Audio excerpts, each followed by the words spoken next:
The night they took me, I wasn't afraid of dying. I was afraid of what they were about to show me, because when those beings revealed the prophecy about Jesus Christ, about what's really coming and when, it shattered everything I thought I knew about the second coming. Before I tell you what they showed me about the end times, hit that subscribe button. Because what you're about to hear will change how you read the book of Revelation forever. I've always been a skeptic, a rational man. I'm Dr. James Mitchell, a theology professor at Princeton for 15 years. I've spent my entire adult life studying Scripture, debating the historical Jesus, and teaching young minds to think critically about faith. I never believed in UFOs, alien abductions, or conspiracy theories. I believed in facts, in evidence, in peer-reviewed research. That all changed on October 3rd, 2024. I was driving home from a late faculty meeting, taking the back roads through rural New Jersey. It was around 10:45 p.m. and the roads were empty. Just me, my thoughts, and the darkness of the countryside. I was thinking about my upcoming lecture on apocalyptic literature in the New Testament, specifically the book of Revelation. Then I saw the light. At first I thought it was a helicopter. A bright white light appeared in my rearview mirror, approaching fast. But it was completely silent. No engine noise, no rotor blades cutting through air. Just light, pure and intense. I pulled over, confused, thinking maybe I should let whatever it was pass. But the light didn't pass. It stopped directly above my car. My engine died. My phone went dark. Even my watch stopped ticking. I tried to open the door, but my body wouldn't respond.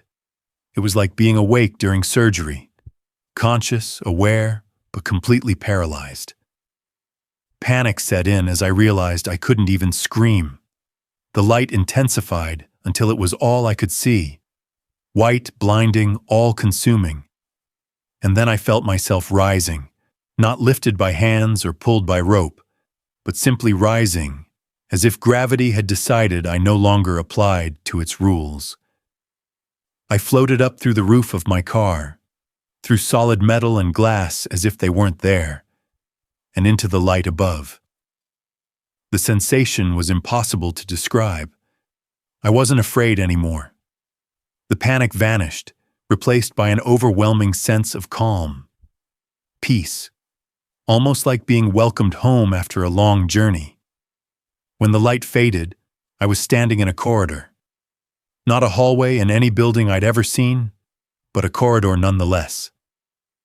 The walls were smooth, almost organic, glowing with soft bioluminescence. They seemed to pulse gently, like they were breathing. The floor beneath my feet felt solid but looked translucent, as if I was standing on crystallized light. I was no longer paralyzed. I could move, breathe, think clearly. I looked down at my hands. They were trembling. I touched my face, my chest. Everything felt real, solid. This wasn't a dream or hallucination. "Dr. Mitchell," a voice said. I spun around. 3 figures stood at the end of the corridor, maybe 20 feet away. They were tall, at least 7 feet, with slender builds and elongated limbs. Their skin was pale gray, almost luminescent, and their eyes were large, dark, and impossible to read. But they knew my name. "We have been waiting for you," the center one said. The voice didn't come from its mouth. It formed directly in my mind, clear and calm, like thoughts that weren't my own. "Waiting for me?" I managed to whisper. "Why? Who are you?" The being tilted its head slightly, an almost human gesture of consideration. "We are the architects, and we have brought you here to show you the truth about your Jesus Christ, about the prophecy that was written before your world began, about what is coming and when." My blood ran cold. The prophecy. The second coming. The end times I'd spent years studying from a safe academic distance. They were about to make it real. The three beings moved closer with a fluidity that defied normal physics. They didn't walk. They glided, as if the concept of friction didn't apply to them. Each step, if you could call it that, seemed to barely touch the translucent floor. "You're afraid," the center being said, though it wasn't a question. It was stating a fact it could somehow sense.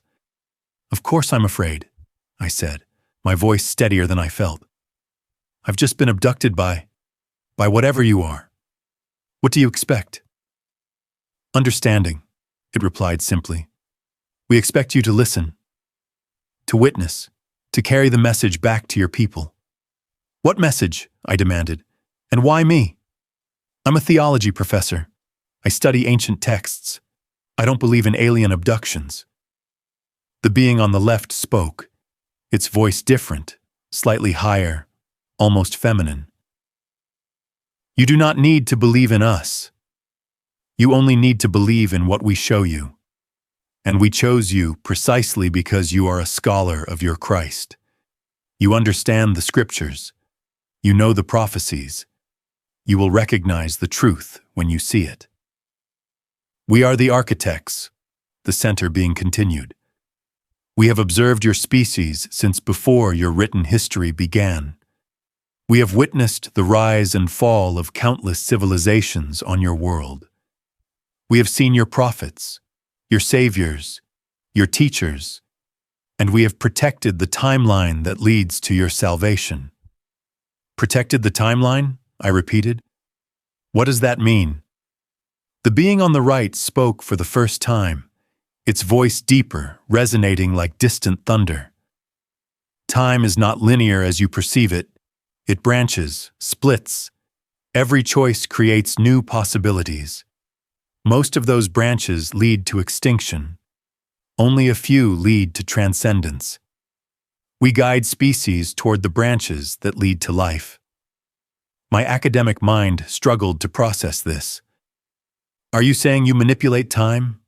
That you control human destiny?" "We do not control," the center being corrected. "We observe, we nudge, we plant seeds of knowledge at critical moments. But the choices remain yours, always yours." "And Jesus?" I asked, the question I was almost afraid to voice. "What does Jesus have to do with this?" All three beings seemed to shift, their postures changing subtly. If I didn't know better, I'd say they were showing reverence. "Your Jesus was a pivot point," the center being said. "A moment in your timeline where everything could have changed, could have branched toward transcendence. His teachings, if followed, would have elevated your species centuries ago." "But they weren't followed," I said quietly, thinking of 2,000 years of religious wars, crusades, inquisitions, all done in Christ's name. "No," the feminine voice agreed. "They were not. The message was corrupted, twisted, weaponized. And so your species continued down darker branches, approaching the convergence point." "What convergence point?" The three beings exchanged what I can only describe as a glance, though their faces showed no discernible expression. "The moment when all timelines collapse into one of two outcomes," the deep voice said. "Transcendence or extinction, salvation or oblivion. That convergence point is approaching. Fast." "How fast?" I whispered. "Within your lifetime, Dr. Mitchell. The second coming that your scriptures speak of. It is not metaphor. It is not distant future. It is imminent." The center being raised its hand, and the corridor around us began to dissolve into light. "We will show you when. We will show you how. And we will show you why it must happen exactly as the prophecy foretold." The light consumed everything, and I fell into vision. When the light faded, I was no longer on the ship. I was standing on a hillside in ancient Judea. I knew it was ancient. I could feel it in the air, smell the olive trees and dry earth, see the simple mud brick houses in the village below. The sun was setting, painting the sky in shades of orange and purple I'd only seen in paintings. And on the hill beside me, teaching a small crowd, was Jesus. Not the Jesus of Renaissance art with pale skin and flowing robes. This was a real man, Middle Eastern features, sun-darkened skin, calloused hands from years of carpentry. He wore the simple tunic of a first-century Jewish laborer, his hair dark and slightly dusty from travel. But his eyes. God, his eyes held something that made my chest ache. Compassion so deep it was almost painful to witness. "Blessed are the peacemakers," he was saying in Aramaic, though somehow I understood every word. "For they shall be called children of God." I looked around, expecting to see the architects, but they were invisible to everyone present. Only I could see them. 3 shimmering figures standing at the edge of the crowd, observing with intense focus. "This is the moment," the center architect's voice spoke in my mind. "The moment we planted the seed. The moment your species received the knowledge that could have saved you." "You influenced him?" I asked telepathically, not wanting to disturb the scene. "You controlled Jesus?" "No," the feminine voice corrected firmly. "He was entirely human, entirely free. We did not control him. We protected him, guided him to the people he needed to reach, ensured his message survived long enough to spread. But the words, the teachings, the love, all his own." I watched Jesus speak to the crowd. He wasn't preaching from a position of authority. He was sitting among them, eye level, speaking with them rather than at them. His message was simple. Love one another, forgive your enemies, seek the kingdom within. "Why didn't it work?" I asked. If his message was so powerful, why didn't it change everything? The deep voice responded, heavy with something like regret. "Because humans are afraid of simplicity. You crave complexity, hierarchy, rules." Within decades of his death, leaders began to reshape his message. They added doctrines he never taught, created power structures he never authorized, made him a god to worship rather than an example to follow. The scene shifted suddenly. Now I was witnessing the crucifixion. I wanted to look away, but I couldn't. I watched the brutality, the mockery, the slow suffocation as Jesus struggled to breathe on the cross. I watched him die. But then I saw what no gospel recorded. Above the cross, invisible to everyone below, the architect's ship hovered, and from it, a beam of concentrated light touched Jesus' body at the moment of death. "What are you doing?" I asked, horrified. "Are you killing him?" "No," the center being said. "We are preserving him. His consciousness, his essence, his soul, whatever you wish to call it. We are ensuring that what dies here is not permanent, that the resurrection is not myth, but planned reality. You brought him back to life? We facilitated what was always meant to happen. 3 days later, we will restore him, and he will walk among his followers again, proving that death is not the end, that transformation is possible." The scene shifted again, and I braced myself for what would come next. The light coalesced into a new scene. I was now in a small room, lit by oil lamps. The walls were rough stone, the floor packed earth covered by simple reed mats. And sitting at a wooden table, writing on parchment, was an old man with weathered hands and eyes that had seen impossible things. "John," I whispered. "John of Patmos, the author of Revelation." He was alone in what appeared to be a cave or rough dwelling, his aged face illuminated by lamplight as he wrote with careful, deliberate strokes. But he wasn't alone.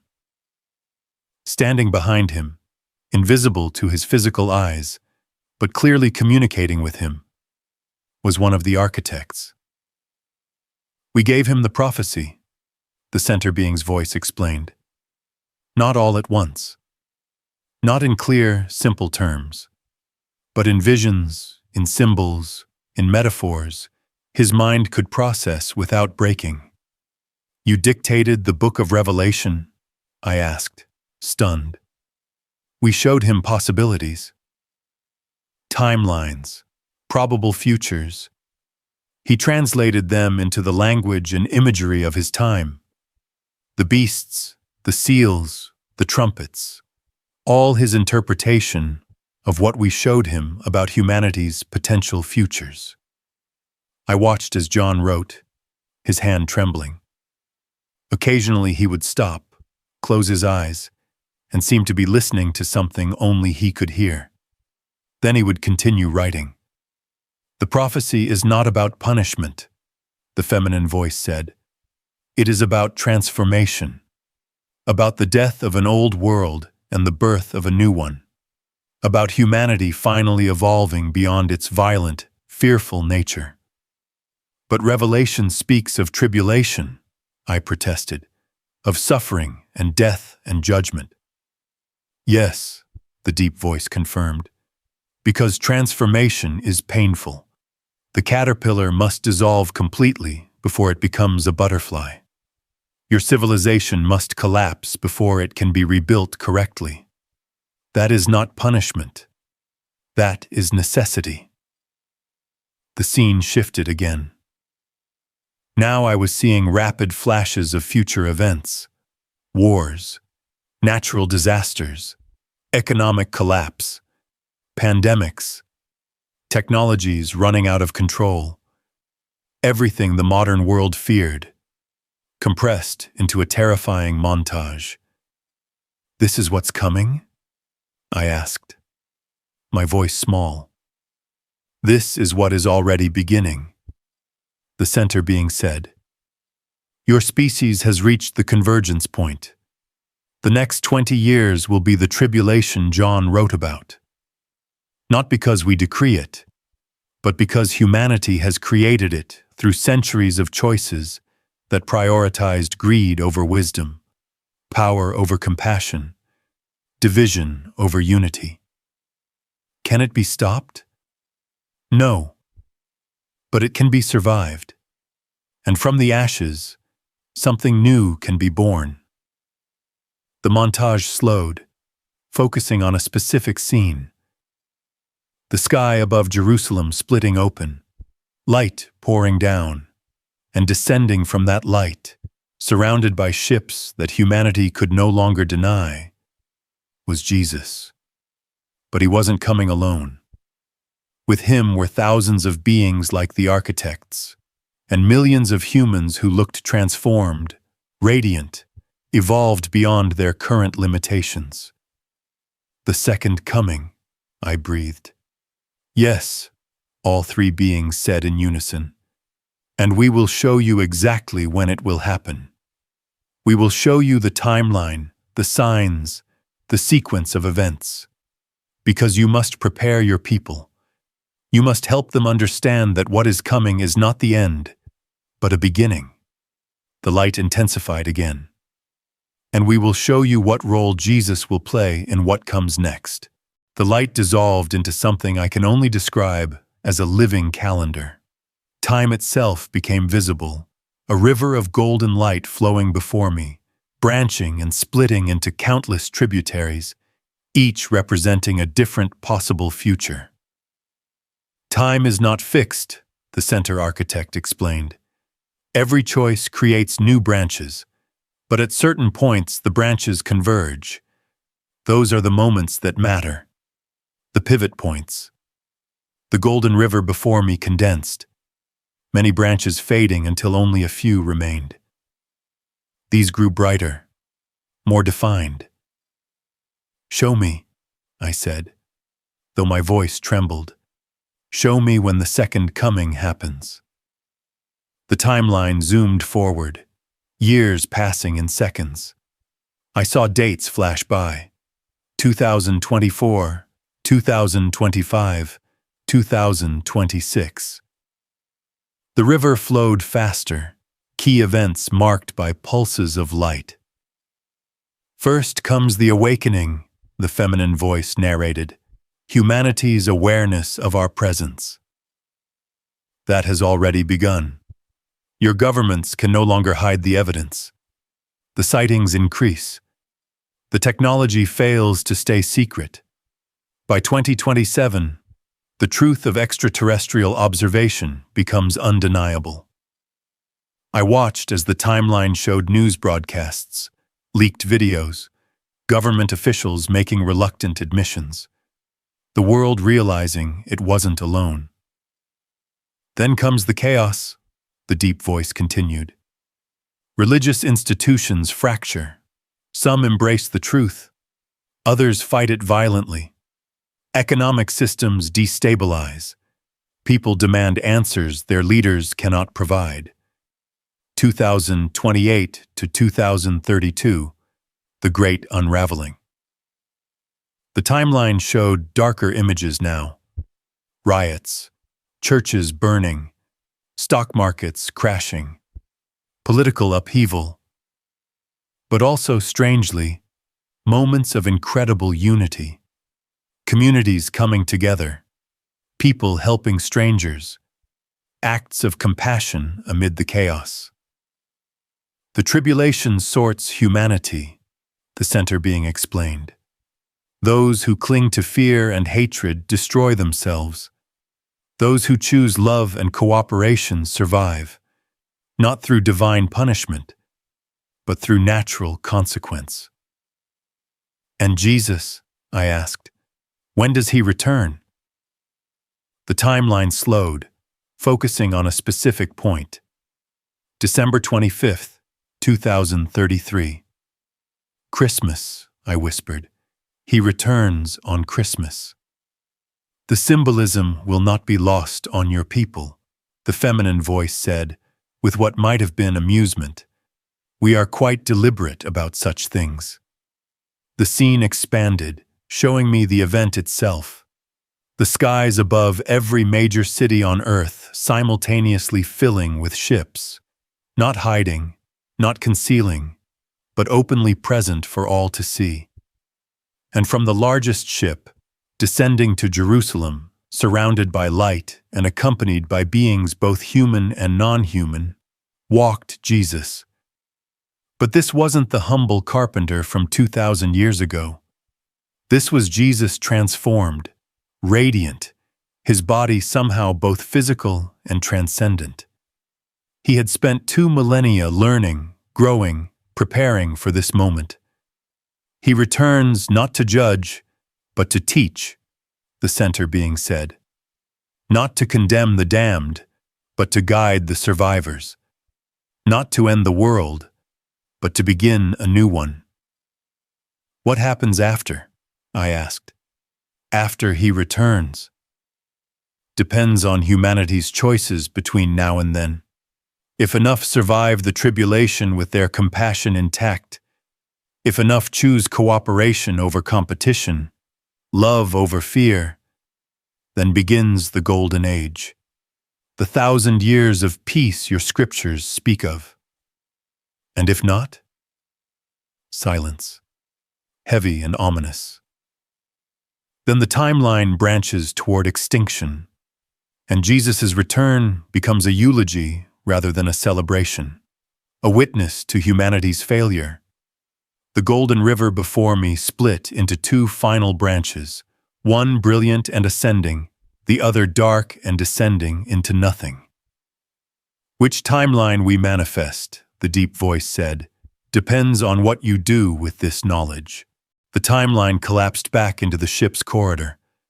I stumbled, disoriented, my mind struggling to process centuries compressed into minutes. The three architects waited patiently as I regained my balance.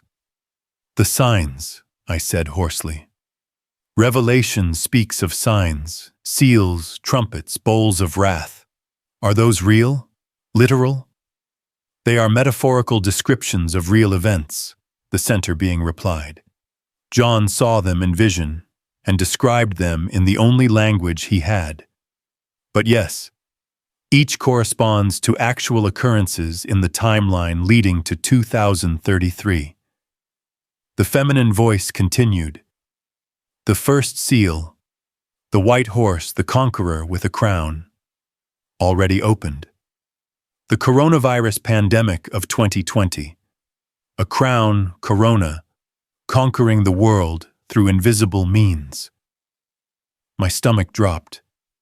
COVID was the first seal. The beginning of the tribulation, yes. The awakening of humanity to its vulnerability. The realization that your technology cannot save you from nature itself. The deep voice spoke. "The second seal, the red horse taking peace from the earth. Watch for the escalation of conflicts between 2025 and 2027. Not a single world war, but multiple regional conflicts that threaten to merge.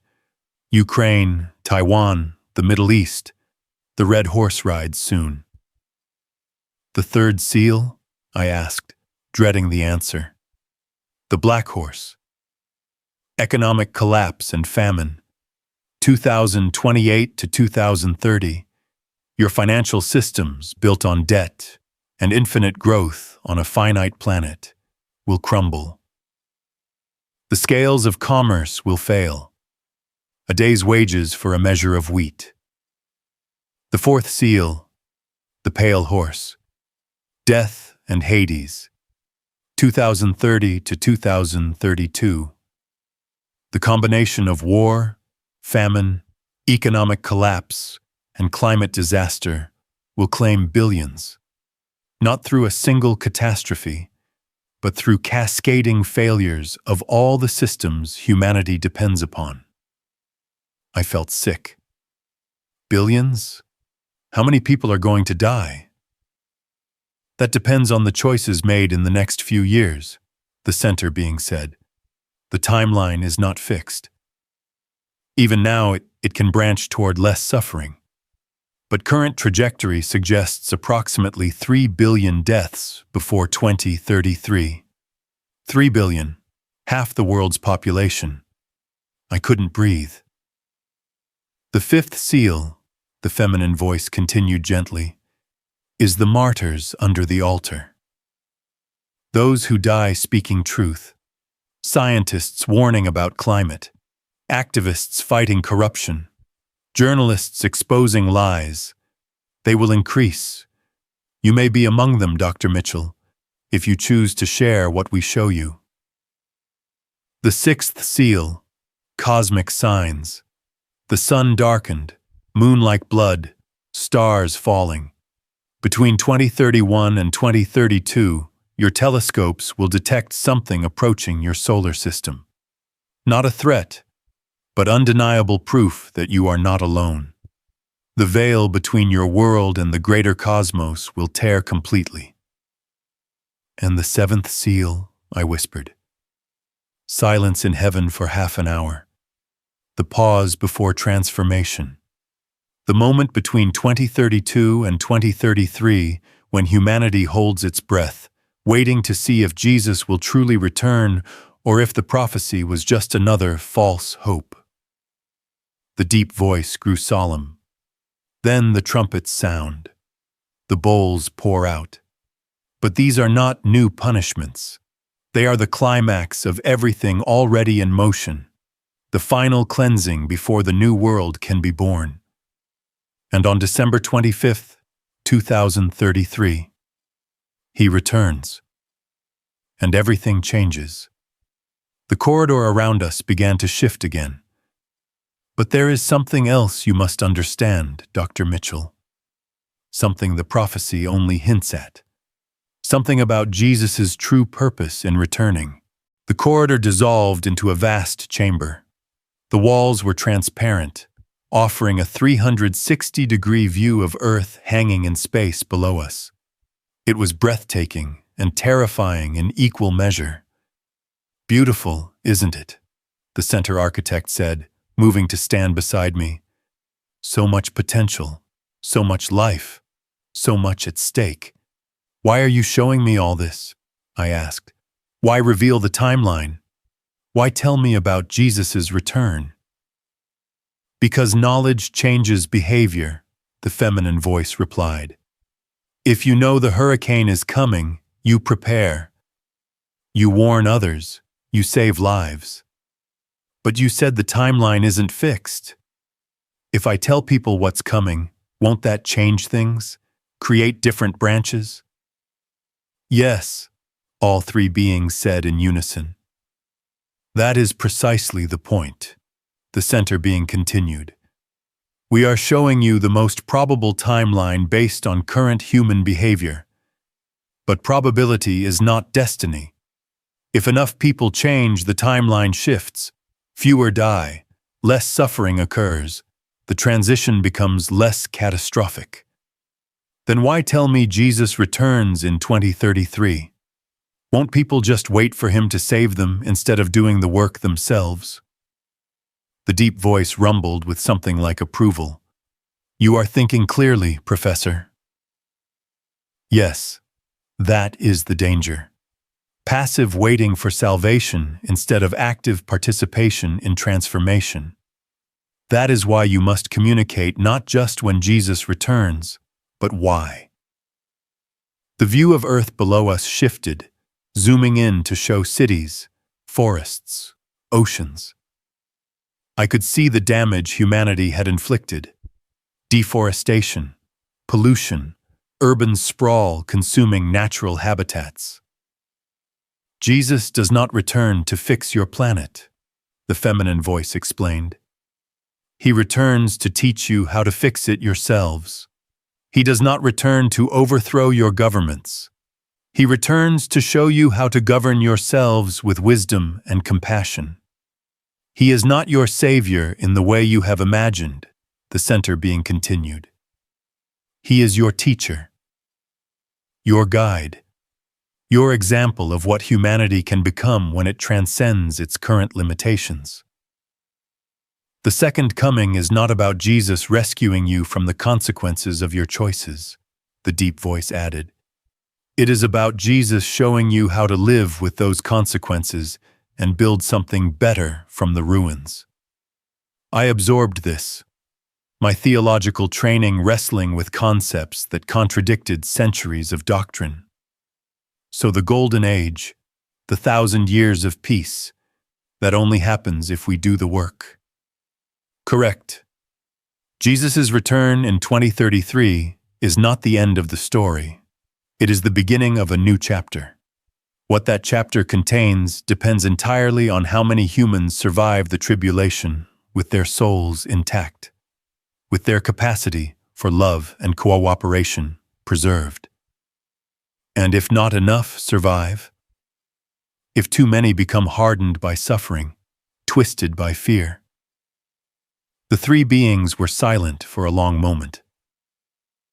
"Then Jesus' return becomes a mercy," the center being finally said. "A gentle ending rather than a violent one. He will gather those who still choose love, and he will guide them elsewhere, and Earth will be allowed to heal without humanity's presence." "Extinction," I whispered. "Relocation," the feminine voice corrected. "Not punishment, but acknowledgement that this experiment failed, and somewhere else, on some other world, humanity will try again, with new memories, new chances, new choices. But we would prefer the first timeline," the deep voice said, "where humanity survives here, where Earth remains your home, where the golden age unfolds as intended. That is why we have shown you this. That is why you must tell others. The chamber transformed again. Now I was standing in a city, but unlike any I'd ever seen. Buildings rose in organic spirals, covered in vegetation, powered by technologies I couldn't begin to understand. The air was clean, the sky blue, and people moved through the streets with purpose and joy. This is the golden age, the center architect said. The 1,000 years of peace. The world as it could be if humanity makes the right choices. I walked through the vision, marveling at what I saw. There were no homeless people on the streets, no pollution, no weapons. People of all races, all backgrounds, all former religions, living together not just in tolerance, but in genuine harmony. How is this possible? I asked. Human nature is competitive, tribal, violent. How do we get from our current state to this? Through the tribulation, the feminine voice explained. Through suffering so intense that humanity finally learns its lesson. That division leads to death. That cooperation leads to life. The survivors of the next decade will be those who figured that out, who chose unity over tribulation. I saw children playing in parks that had once been parking lots, forests where there had been factories, oceans clean and teeming with life again. And Jesus leads this? I asked. He governs this world? He teaches it, the center being corrected. He does not rule in the sense of a king or president. He guides as a teacher guides students, showing rather than commanding, inspiring rather than enforcing. The vision shifted to show Jesus himself, walking among the people. He looked as he had in my earlier visions, but there was something different now. He was comfortable, at home, joyful in a way he hadn't been during his first life. He has evolved too, the deep voice explained. The 2,000 years he spent with us were not idle. He learned, grew, expanded his consciousness beyond human limitations while retaining his essential humanity. He is now what all humans can become given time and guidance. I watched him teach a group of children, not in a formal classroom, but under a tree, in the ancient style. The children laughed and asked questions, and he answered with patience and wisdom. But this only happens if enough survive, I asked. Yes. The golden age requires a critical mass of humans who have learned the lessons of the tribulation, who have been transformed by suffering into something wiser, more compassionate, more connected to each other and to Earth itself. How many is enough? We estimate approximately 1 billion. If 1 billion humans survive the tribulation with their capacity for love intact, the golden age becomes possible. Fewer than that, and the population is too small, too traumatized, too fragmented to build this world. And if more than 1 billion survive, then the golden age comes faster, shines brighter, lasts longer. The vision of the city faded, and I was back in the transparent chamber, Earth hanging below us. This is what you are fighting for, Dr. Mitchell, the center being said. Not just survival, but this.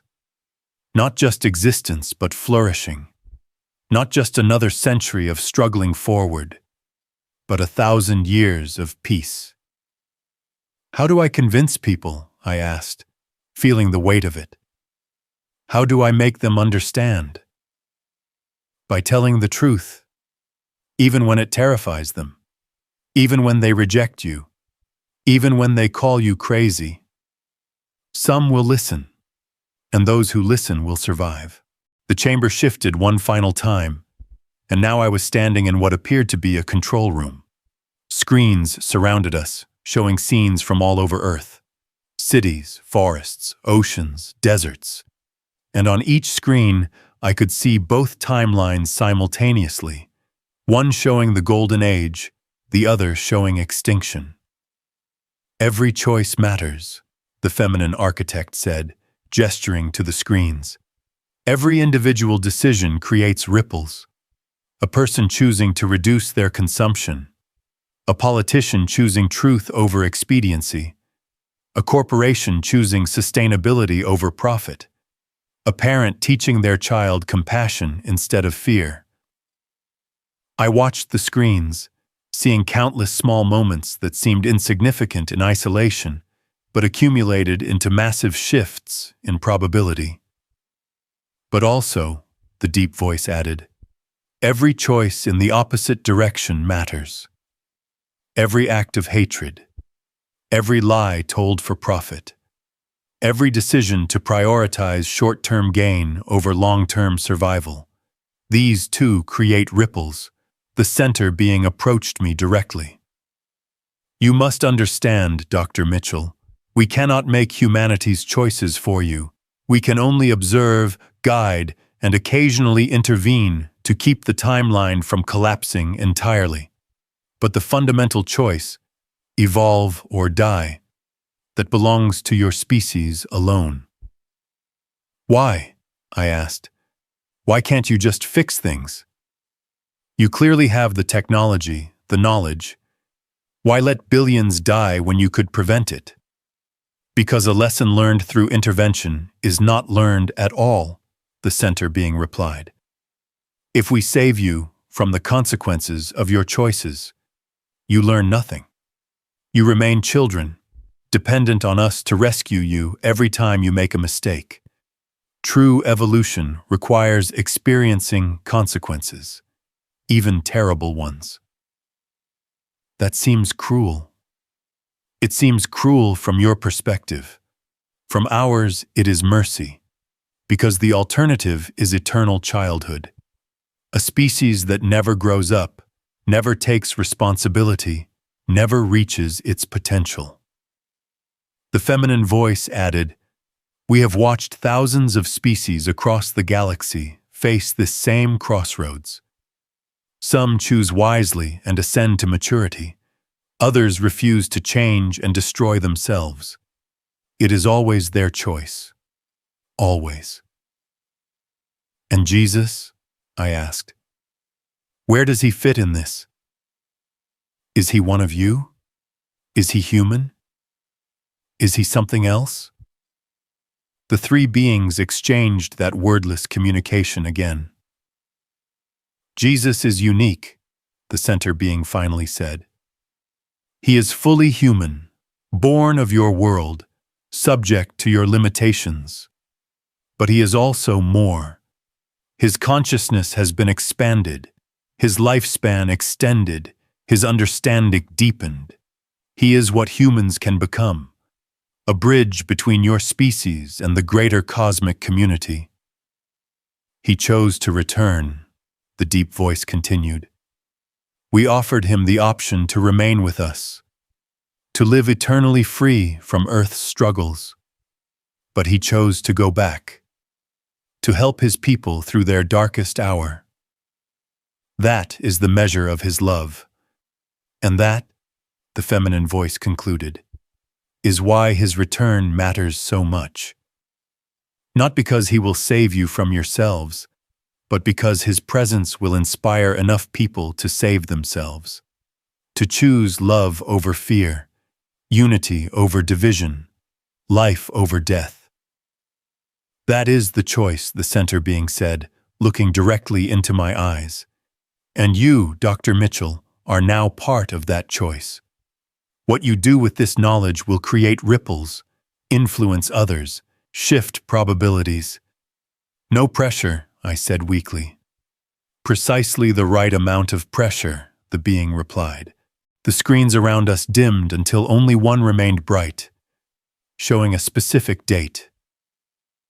December 25th, 2033. The image showed Jerusalem from above, the sky splitting open, light pouring down, Jesus descending surrounded by countless ships. Before that day comes, the center architect said, There will be one final warning. One last chance for humanity to change course before the worst of the tribulation begins. What warning? I asked. Us, all three beings said simultaneously. The screen changed, showing a different scene.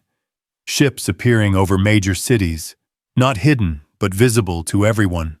Governments scrambling to respond. News broadcasts going live. The internet exploding with footage and theories. In 2027, the feminine voice narrated, we will reveal ourselves, not to a select few, not in secret, but openly, undeniably, to the entire world. The veil will be torn completely. Why 2027? I asked.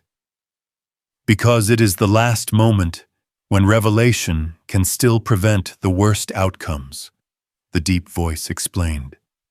Early enough that humanity has time to change, late enough that the evidence of coming catastrophe is undeniable. The screen showed the chaos that would follow. Religious leaders declaring the end times, scientists scrambling to understand, politicians trying to maintain control, and ordinary people trying to process that everything they thought they knew was wrong. Many will reject the truth, the center being said. They will call it a demonic deception, a hoax, a conspiracy. They will cling to their old beliefs because the new reality is too terrifying.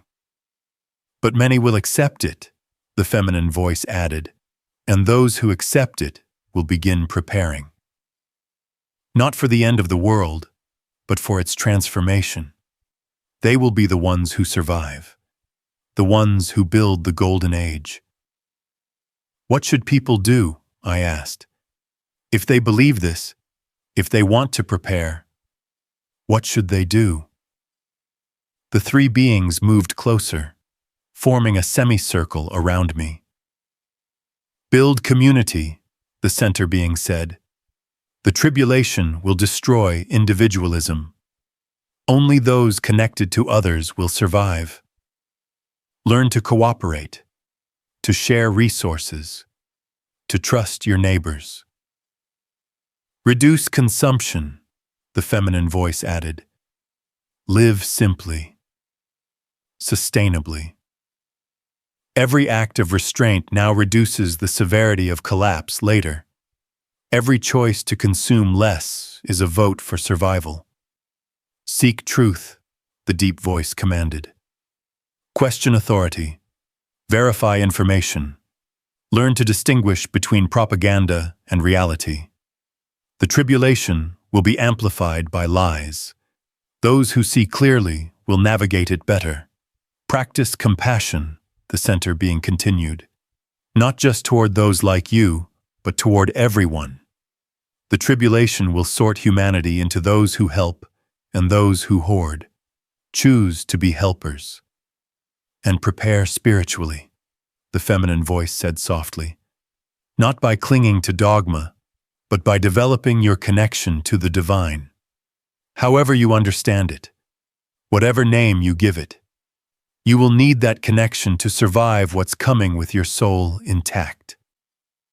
The screen behind them showed people doing exactly these things. Communities forming, gardens being planted, resources being shared, truth being spoken, compassion being practiced. These are the ones who will survive, the deep voice said. These are the ones who will greet Jesus when he returns. These are the ones who will build the golden age. And those who don't prepare? I asked quietly. The screen went dark. They will not survive, the center being said simply. Not through punishment, but through natural consequence. They will be unprepared for collapse, isolated when they need community, selfish when cooperation is required, lost when they need clarity. That's millions of people, I said, my voice breaking. Billions, you said. Billions will die. Yes, all three beings acknowledged. It is a tragedy. But it is a necessary tragedy. The butterfly cannot emerge if the caterpillar refuses to dissolve. Humanity cannot transform if it clings to its current form. Tears ran down my face. The weight of what they were telling me, the scale of suffering ahead, the responsibility to warn people, it was crushing. I know it is hard, the feminine voice said gently. But you must remember, this is not the end. It is a beginning. The pain is temporary. The golden age is eternal. And you must remember, the deep voice added, that by warning people, you give them a choice. Some will hear, some will prepare. Some will survive who would have died. That is worth the mockery you will face. Because make no mistake, the center being said, you will be mocked, called crazy, dismissed, possibly threatened, but you must speak anyway. I wiped my eyes and nodded. I understand. Good, the center being said, because we are almost finished. There is one more thing you must see before we return you. The screens around us blazed to life again. We will show you what happens after the golden age. We will show you the ultimate purpose of all this suffering. The screens merged into one massive vision. I saw Earth, but hundreds of years in the future. The golden age had lasted, had flourished. Humanity had become something magnificent. But they were leaving. Ships, thousands of them, were lifting off from Earth, carrying humans outward to the stars. Not fleeing, not escaping, but expanding, exploring, taking their place in the greater galactic community. This is the ultimate purpose, the center architect explained. The reason for Earth, the reason for humanity, the reason for all the suffering and growth and transformation. I watched in awe as human ships joined alien vessels, moving together through space toward distant worlds. We are not alone in the universe, the feminine voice continued. There are countless species, countless civilizations, some young like yours, some ancient beyond your comprehension, and all of us are part of something larger. What? I asked. Part of what? The awakening of the universe to itself, the deep voice replied. Creation becoming conscious, matter learning to think, the physical becoming spiritual. Whatever you call it, that is the purpose. And Earth is one among millions of breeding grounds for consciousness. The vision zoomed in on one of the human ships. Inside, I could see people who looked human, but also more. They had retained their essential humanity, but evolved beyond current limitations. They lived longer, thought clearer, loved deeper. This is what Jesus will teach during the Golden Age, the center being said. Not just how to survive, but how to transcend. How to become what you were always meant to be. And after the 1,000 years, I asked. The next stage, the feminine voice answered. Humans spreading across the galaxy, meeting other species, learning from them, teaching them, joining the great work of consciousness expansion. I saw humans and aliens working together on projects I couldn't comprehend, building structures the size of planets, engineering stars, creating new forms of life. It was magnificent and humbling. But it only happens if you survive the tribulation, the deep voice reminded me. If you fail, if humanity destroys itself, then Earth's experiment ends. Another world will take your place. Another species will get the chance you squandered. The vision pulled back to show the galaxy itself, and I could see that Earth was just one point of light among billions. Some were bright with thriving civilizations. Others were dark, their species having failed their tests. We do not tell you this to make you feel insignificant, the center being said. We tell you this to make you understand the stakes. You are not fighting just for your own survival. You are fighting for Earth's chance to join the cosmic community, for humanity's opportunity to participate in something far greater than itself. Jesus understands this, the feminine voice added. That is why he agreed to return, not just to save humans, but to ensure Earth's consciousness survives to fulfill its purpose. And that purpose, the deep voice concluded, is to add humanity's unique perspective, creativity, and passion to the great work. The universe needs what humans can offer, but only if you survive, only if you transform. The vision faded, and I was back in the transparent chamber, Earth hanging below us, looking so small and fragile. That is the ultimate purpose, the center being said. That is why we intervene, why we guide, why we care what happens to one small species on one small world. Because the universe needs you. If you choose to become what you could be, the chamber began to dissolve around me. The three architects stood still as the walls became translucent, fading like mist in sunlight. It is time, the center being said. Time to return you to your world, to your moment, to your choice. Wait, I said desperately. I have more questions. About Jesus, about the timeline, about how to convince people. You have everything you need, the feminine voice interrupted gently. Trust yourself.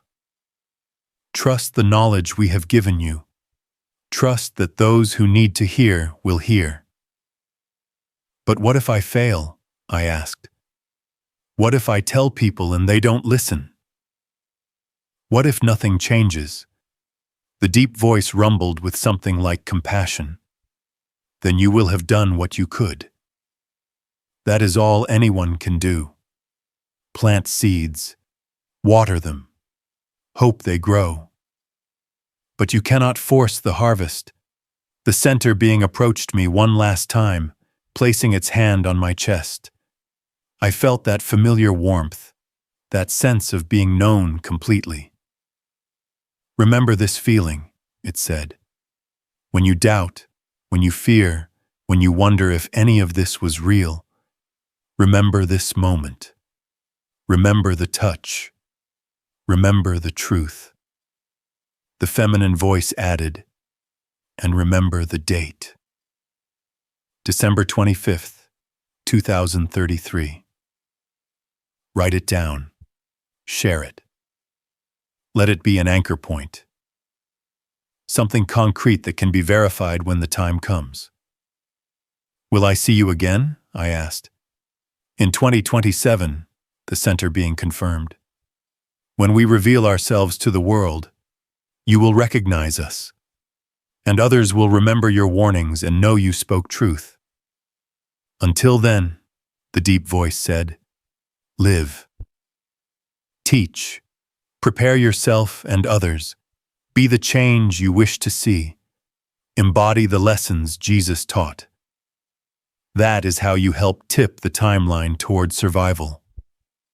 The chamber was almost completely transparent now. I could see the stars all around us, endless and eternal. One last thing, I said urgently. Why me? Why choose a theology professor? Why not someone with more influence, more reach? The three beings seemed to smile, though their faces didn't change. Because you will be believed by those who matter. the center being said. A theologian speaking about Jesus carries weight that others lack. Your credentials, your knowledge, your reputation, all of it lends authority to the message. And because, to, the feminine voice added, you have the courage to risk everything for truth. We have been watching you, Dr. Mitchell. We know your character. We trust you with this knowledge. Do not fail us, the deep voice said, not as a threat, but as a benediction. Do not fail your species. The light returned, brilliant and all-consuming. I felt myself falling, floating, dissolving into it. The last thing I heard was the three voices speaking in unison. Tell them Jesus is coming. Tell them when. Tell them why. Tell them the choice is theirs. Then the light exploded, and I was back in my car on that dark New Jersey road, my engine roaring to life, my phone buzzing with missed calls, my watch showing 10:46 p.m., only 1 minute after the light had first appeared. But I had been gone for what felt like hours, and I had a message to deliver, a prophecy to share, a world to warn. I pulled out my phone, opened the voice recorder, and began to speak. My name is Dr. James Mitchell. I'm a theology professor at Princeton, and I need to tell you what just happened to me. I need to tell you about Jesus, about the prophecy, about December 25th, 2033. Because time is running out. The tribulation is beginning, and we have a choice to make. I spoke for 3 hours, parked on that dark road, documenting everything while the memories were fresh and clear. When I finally drove home, the sun was rising, and I knew my old life was over. My new mission had begun.